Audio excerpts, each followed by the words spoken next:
This is the Reds POSTCAST, your instant game reaction for the Cincinnati Reds.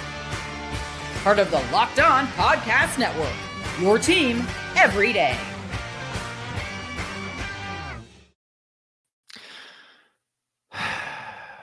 Good morning, afternoon, or evening, or whatever the hell you want to call it, Reds fans, and welcome to another edition of the Locked On Reds Postcast, brought to you by Locked On Reds and the Locked On Podcast Network, your team every day. I'm Tim Daniel. I am a long-suffering, lifelong Reds fan, and I've been podcasting about this team for 5 years at publications such as Late Night Reds and the Riverfront, and I want to thank you all for spending some time with me tonight as we discuss the Cincinnati Reds just flat out sucking against the Athletics tonight. 7-11-2-5. If you're just checking my show out for the first time, welcome. We're so glad to have you. Please be sure to hit the notification button here on YouTube so you can not only get my show after every single Reds game, but you can get Jeff and Steve Monday through Friday on Locked On Reds as well. This episode is brought to you by 5-Hour Energy. Enough with boring, flavorless caffeine. It's time to give your caffeine a flavor upgrade with 5-Hour Energy shots. Get the favorites you love for bold and try something new in store and online at 5hourenergy.com or Amazon today. Well, on tonight's show, the collapse for the Cincinnati Reds continues as they've now lost 14 of the last 21 games. Hunter Greene has his worst start of the year. And what was the point of bringing Matt McClain in at the end of the game? All that and a whole lot more. As you guys can see, I'm in such a great mood to talk Reds baseball tonight. Let's get to it. This is what you'll be talking about. Well, there's a lot that could have gone wrong tonight, and it did. And let's kind of go through it all. First off, kind of cool to start off 2-0. You're thinking, all right, this is going to be a nice day. Hunter Greene is awful in the second inning and gives up 3 runs. And you think, oh no, that's not good. And then you're like, all right, well, you know, that's 3. He can kind of bounce back. Goes out there for the third. Can't get to the third. Gives up 2 more runs. Leaves after 2 1/3. You go, crap. Mind you, the Reds do not have an off day for... Let me look at the schedule again real quick just to make sure I have my numbers right. Till the 22nd. That's cool. So, with having an off day, not having an off day till the 22nd, they used Connor Phillips for an inning a third. They used Nick Martinez for 2 2/3. They used Graham Ashcraft for an inning where he gets destroyed, and they used Scott Barlow for 2/3 of an inning where he also gets beaten and pretty bad. The Reds have now lost 14 of the last 21 games. They are now sitting at 74-74. You know what's really irritating about this one? The Mets lost again. The Mets are basically just begging a team to take this from them. Just begging someone to take this out of their hands.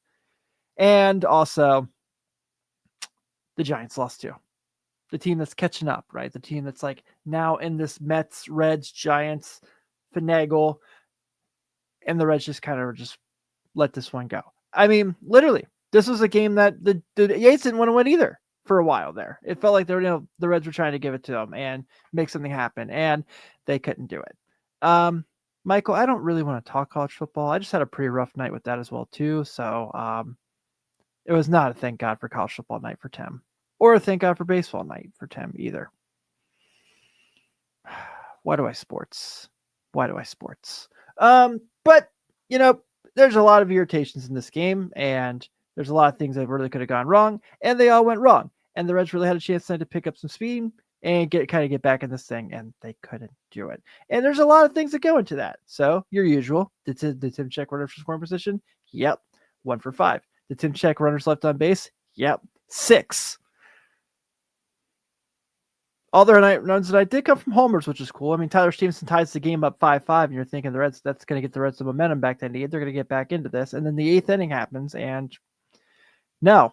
As a matter of fact, all that momentum was just given right back away, where they gave up 5 runs in the 8th inning, and that just kind of puts the game out of reach. So Lawrence Butler gets a single. I guess you could now add him to the list of Reds killers.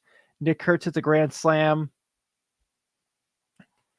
Just so ridiculous, because it comes back to that thing where people often say this team plays their competition, and there's not an argument against it anymore. I can't come in here and say that's not true, because there's nothing that says otherwise.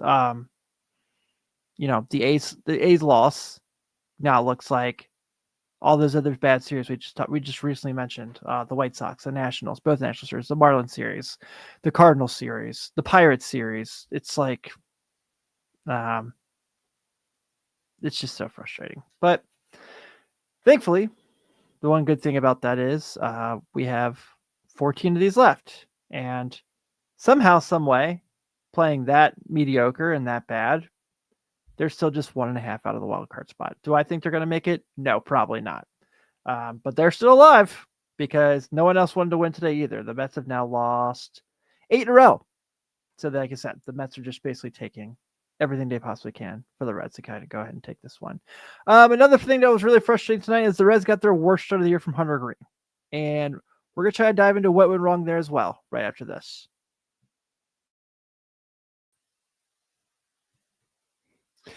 You've probably seen a million ads for hair growth products and thought, sure, like that actually works. There are so many products out there, it's hard to know which ones are actually going to do anything. That's why you should give Nutrafol a closer look. Nutrafol is the #1 dermatologist recommended hair growth supplement brand, trusted by over 1.5 million people, and it's not just hype. This is a supplement clinically tested that targets the root causes of thinning and shedding with a proactive approach. Whether you're at work, out with friends, or even just getting ready in the morning, Nutrafol gives you more confidence in your daily routine. And you can feel good about it knowing Nutrafol is NSF certified and backed by peer-reviewed studies. See thicker, stronger hair with less shedding in just 3 to 6 months with Nutrafol. For a limited time, Nutrafol is offering Locked On MLB listeners $10 off your first month subscription and free shipping when you go to Nutrafol.com and enter the promo code LOCKEDONMLB. That's Nutrafol.com, promo code LOCKEDONMLB. It's football season, and FanDuel is making sure you're ready for kickoff with can't-miss offers. Right now, if you are a brand new customer and you bet just $5 and your bet wins, you'll get $300 in bonus bets to use across the app. Are you feeling something this weekend? Like, say you're feeling a little bit of a same-game parlay, Joe Burrow and Jamar Chase anytime touchdowns? I like the sound of that. Well, you can bet that in FanDuel this week for $5, and if you're a new customer, maybe get your $300 in bonus bets. It makes every game more exciting, whether you're watching your team, like I am, will be the Bengals, or just keeping an eye on your fantasy lineup. It's quick, easy, and the best way to add a little more energy to Saturdays and Sundays. So are you ready to play?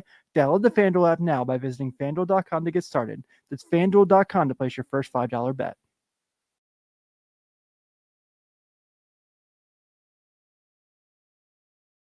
Well, I want to give a quick shout out to our everydayers here on the Postcast who spend some time with us for the good, to the bad, to the late, you name it. Thankfully, this is the last time we have a game that is after 10 o'clock first pitch for the rest of the year. If you are just checking me out for the first time, like I said, please be sure to hit that notification button so you can not only get my show after each and every game, but you can get Jeff and Steve Monday through Friday on Locked On Reds as well. Let's get to the turning point of the game. Time to reveal where the game was won or lost. It's the turning point. Well, Nick Kurt's grand slam is probably the best place to start, and as Josh, good friend of the show and everydayer Josh Seawack mentions here, it was the longest home run hit of the season, and it looked like it. He cleared the batter's eye at that stadium, which is pretty high. The Reds got a bad game from Hunter Greene, and while everyone's going to have a bad outing at some point, his just couldn't have come at a worse time. As I mentioned, Hunter Greene goes 2 1/3, gives up 5 runs on 4 hits, walks 4, and gives up 2 homers. ERA like balloons to 3. That's obviously me over exaggerating. For how great he was against the Mets, he was just as bad today against the A's. And it's frustrating because that's the guy who's been the best pitcher you've had when he's been available. And tonight was the night where the Reds really needed his best, and he wasn't able to give it. I'm never going to be mad at a guy for not having it for a game. It's going to happen, but I am going to be disappointed that it happened when it did. I don't blame him. I'm not mad at him, but it's definitely a disappointing thing to kind of go through, that he fizzled out in this moment. Couldn't have done it. You know, he had that mediocre start against the Dodgers, wasn't bad, but this is by far his worst start of the year. Not just for the fact that it's such a game the Reds needed so badly, but also the fact that it's against a bad team and a AAA ballpark, and obviously the offense could do nothing for him as well. So that's just really frustrating because it's a game he really had. Other than that, Graham Ashcraft, I think I'm out. I don't see it. I understand he's just coming back from his injury, but there's nothing that shows me the promise that he's going to be a really good reliever. And I thought he would. I was wrong. Scott Barlow, who I just think is worn out, man. And you can see it. Last 7 outings, he has a 15 ERA. Last 15 outings, he has a 7.43 ERA. Dude pitches all the time, and it's kind of wearing on. You can tell. So, no, not it's just painful because this is a team that had their chances. It was all right there for them tonight, and they just couldn't find a way to put it together. So that's really frustrating, and that makes this really irritating as well, because this is a team where we're looking at this team kind of trying to figure out what the heck is it going to take, because there's no time for a run anymore, right? There's 14 games left. It's now or never, and I don't know if now exists with this team. I really don't. I don't see when it's going to be, because you always struggle with St. Louis. You've struggled like for my whole life. They've struggled with the Cardinals. And then you come home finally, and you got the Cubs for 4. So, what are you going to do in that series? And then you've got the Pirates at the end of the year, and you've got the Brewers last year. So hopefully, the Brewers clinched their playoff spot. So hopefully that means they're kind of at the point where maybe they just rest guys there. I doubt it, but I don't see when they're going to make this run, but it's at the point now where it's now or never. And I'm just kind of at the point where I got to see how it's going to happen. Let's get to our Locked On Player of the Game. This is the Locked On Player of the Game. Actually, Michael, he just got picked up, I think, by the Braves. Michael asked if is Alexis Diaz still unemployed. I think the Braves just signed him. Josh says, is Andahar healing at all? I don't think so. Yeah, well, we all know they struggle with the Brewers. I feel like that could have gone without being said. That's why I'm hoping the Brewers have already clinched everything they need to, and they just don't play their guys those days. Doubt it. I'm going to go with Tyler Stevenson, because that 3-run home run gave the Reds a glimmer of hope, and then obviously hope went way out the window very, very quickly. Okay, so as this night is kind of ruining this team, I'm really curious about this here. So they bring in Sal Stewart's having a really great game, right? He's got 3 hits. You're feeling really good about Sal Stewart in the game. If there's anyone you're feeling good about in this game, it's Sal Stewart, right? He was one of 2 guys with the Reds with multiple hits tonight, the other being Tyler Stevenson. So Sal Stewart gets a single, and then they switch over and they bring in Matt McLain, which I don't mind. Sal Stewart's not super fast.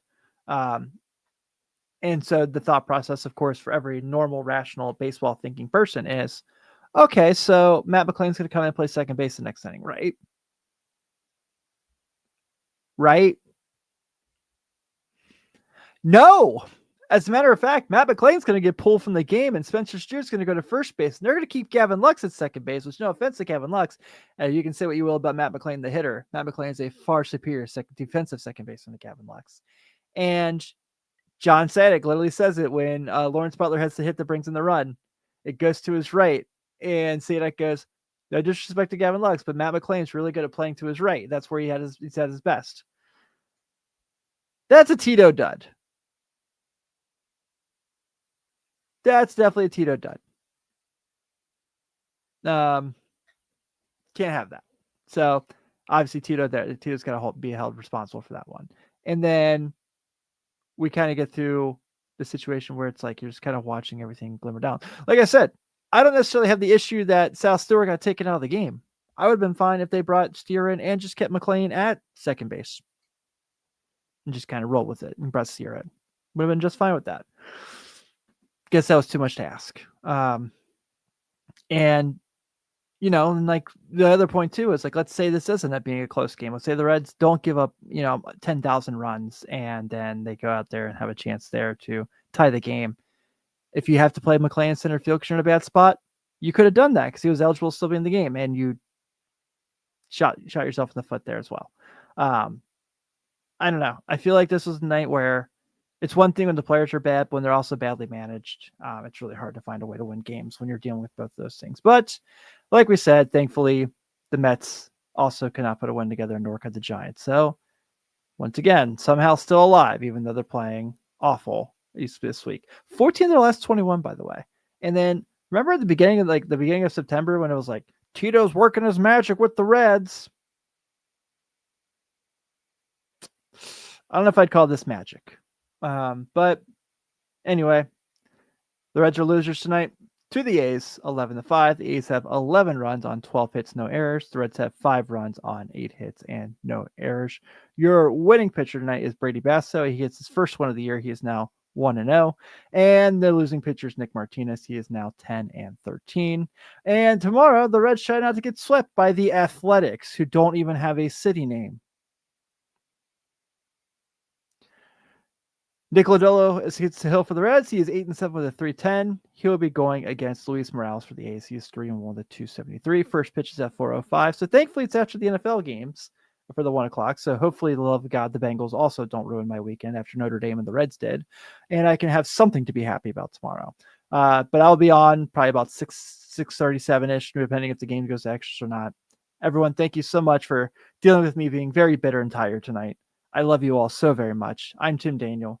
Have a good night. And for the love of God, go Red Legs.